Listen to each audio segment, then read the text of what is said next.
Dianggap dukung kekerasan etnis, Facebook digugat pengungsi Rohingya 250 miliar US dollar.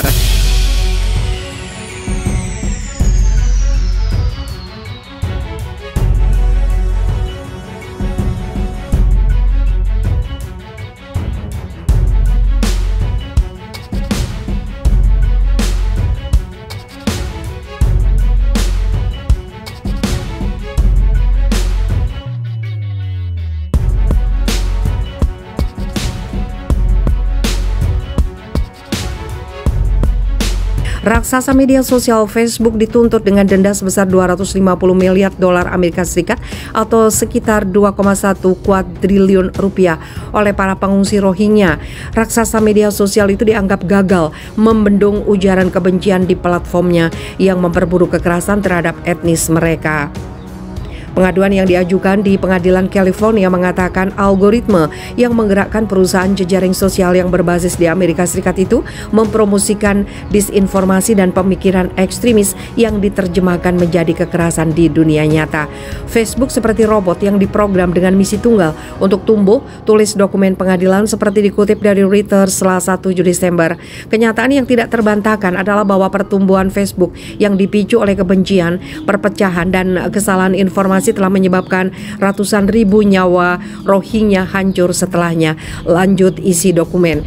Kelompok hak asasi manusia telah lama menuduh bahwa Facebook tidak berbuat cukup untuk mencegah penyebaran disinformasi dan misinformasi online. Kritikus mengatakan bahwa ketika diperingatkan untuk menyebarkan ujaran kebencian di platformnya, perusahaan gagal bertindak. Mereka menuding raksasa media sosial itu membiarkan kepalsuan berkembang biak, mempengaruhi kehidupan minoritas dan mencondongkan pemilihan di negara demokrasi seperti Amerika Serikat, di mana tuduhan penipuan tidak berdasar beredar dan meningkat di antara teman-teman yang berpikiran sama. Whistleblower Frances Haugen mengatakan kepada Kongres Amerika Serikat pada bulan Oktober bahwa Facebook mengipasi kekerasan etnis di beberapa negara.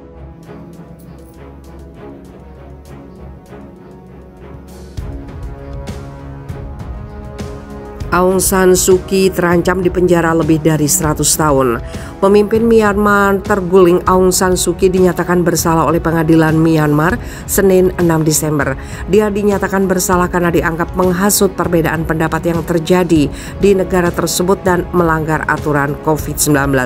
Dalam peradilan ini, dia dijatuhi hukuman selama 4 tahun penjara. Namun hukuman ini langsung dikurangi menjadi 2 tahun penjara. Namun kasus ini hanya yang pertama dari serangkaian kasus yang diajukan terhadap Suu Kyi yang kini berusia 76 tahun. Suu Kyi menghadapi total 11 dakwaan dan menyangkal semua tuduhan yang dialamatkan kepadanya. Jika terbukti bersalah atas semua tuduhan yang dia hadapi, Suu Kyi bisa dijatuhi hukuman selama lebih dari 100 tahun penjara. Seperti dikutip dari The Associated Press, ia telah ditahan sejak kudeta militer pada 1 Februari 2021 ketika militer menggulingkan pemerintah sipil yang terpilih secara sah melalui pemilihan umum. Partai Liga Nasional untuk Demokrasi pimpinan Suu Kyi memenangkan pemilu dengan suara telak dan pemantau pemilu independen tidak mendeteksi adanya penyimpangan besar dalam pemilu tersebut. Sesama terdakwa dalam kasus ini adalah Win Myint yang merupakan mantan presiden dan sekutu Partai Liga Nasional untuk Demokrasi pimpinan Suu Kyi. Dia juga dipenjara dalam keputusan sidang hari Senin selama 4 tahun di bawah tuduhan yang sama. Putusan itu disambut dengan protes penuh semangat di pusat kota Mandalay. Para demonstran meneriakkan slogan dan menyanyikan lagu-lagu yang dipopulerkan dalam protes pro-demokrasi pada tahun 1988. Para demonstran juga turun ke media sosial. Media sosial telah menjadi arena penting untuk perlawanan terhadap militer. Toko, seorang dokter medis, blogger populer, dan juga seorang aktivis menulis mereka telah mengeluarkan upaya maksimal mereka dalam melakukan kejahatan. Rakyat akan bebas hanya jika kita memenangkan revolusi, jadi kita harus bekerja lebih keras untuk revolusi.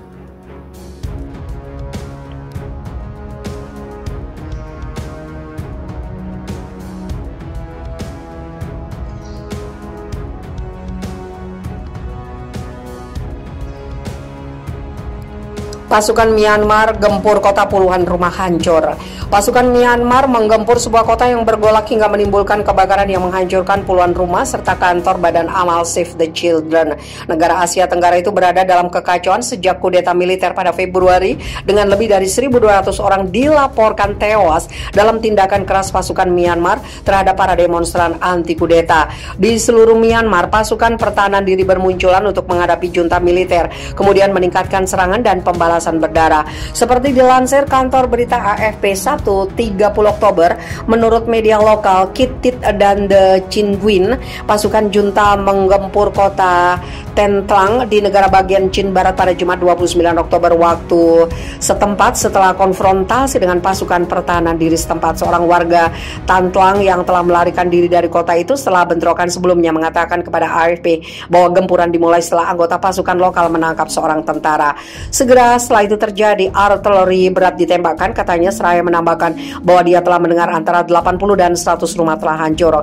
Kami tidak tahu apakah rumah terbakar setelah terkena artileri atau mereka yang membakar rumah itu. Kami bahkan tidak tahu harus berkata apa, kata seorang wanita yang masih tinggal di kota tersebut yang dihubungi AFP dan mengatakan rumahnya telah hancur. Foto-foto yang diterbitkan di media lokal menunjukkan kepulan asap membubung ke langit dari kota yang bertengger di tengah perbukitan hijau tersebut. AFP tidak dapat secara independen memverifikasi laporan dari daerah terpencil. Setidaknya 100 bangunan diperkirakan telah hancur sejauh ini akibat kebakaran yang dilaporkan terjadi sekitar pukul 11 pagi setelah penggunaan senjata berat, kata Save the Children dalam sebuah pernyataan.